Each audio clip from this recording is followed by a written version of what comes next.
Unha representación vikinga desembarcou na cidade de Lugo para presentar a 7ª edición da Romaxe Vikinga do Vicedo, que se celebrará o 26 e 27 de xullo neste concello mariñán e que a Diputación apoia cunha achega económica de 30.000 euros.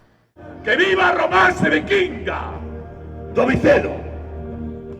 O deputado de Formación Miguel Fernández xunto co alcalde do Vicedo Jesús Novo e o delegado da Xunta en Lugo Javier Arias participou na presentación da Romaxe, que inclúe numerosas actividades como o tradicional combate entre tropas cristiás e vikingas, a recreación do desembarco vikingo, o concurso de traxes, obradoiros e bodas, entre outras moitas iniciativas. O deputado provincial felicitou a todos os organizadores, voluntarios e participantes que fan posible este evento.